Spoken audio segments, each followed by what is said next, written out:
Doctor, after all these years, why is there no cure for HIV? Now, at this point in time, scientists are still not yet sure how to totally cure viral diseases. So things like HIV, hepatitis B, herpes, or even the common cold influenza virus. We're not yet sure how to totally cure them because they have some very, very complex biology. So if you get them, you're going to have to carry this infection for life.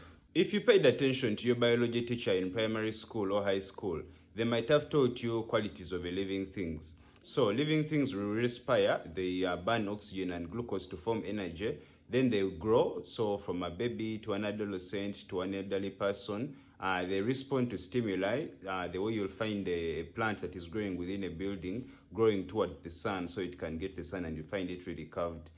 Then also they reproduce, meaning they form young ones of themselves. Then also they are dependent on their environment. Now viruses are neither living things nor non-living things. They're just there in the middle. Of all these things we've listed, the only thing they do is reproduction. And even this reproduction, they do not do it well. They do not have organs that like the ones we have for making babies of our own. So what they do, they have to invade the host cell and use the reproductive organs of that host cell to form babies of their own. In our case, they love the CD4 cells of the human body. They invade it, they use it to form copies of themselves, and then after that cell bursts and dies, and then they move on to the next cell. Now, since they do not do most of the normal processes of a living thing, and since they have a very, very simple physical structure, it's very difficult to make medicine that can target them and kill them. The common antibiotics that can kill organisms like bacteria, things like ceftriaxone, metronidazole, usually they will target a vital chemical reaction or process within that bacteria and will cause the death of the bacteria.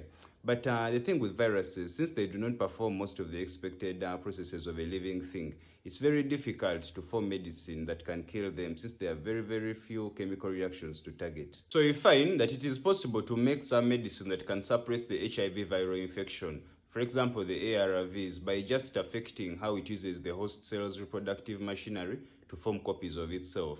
However, eliminating it totally, as in getting a cure, is still tricky. At the moment, the new ARVs, lenacapavir, which is given as an injection once every 6 months, is the closest we have to a cure. But as research continues, a cure will definitely be found. Vaccination will be very important in viral diseases like hepatitis B and HPV. This is because vaccination will teach your immune system about these viruses even before you get infected by them, so that when you get infected by them, your body can mount a very strong immune response very fast and give you a better fighting chance.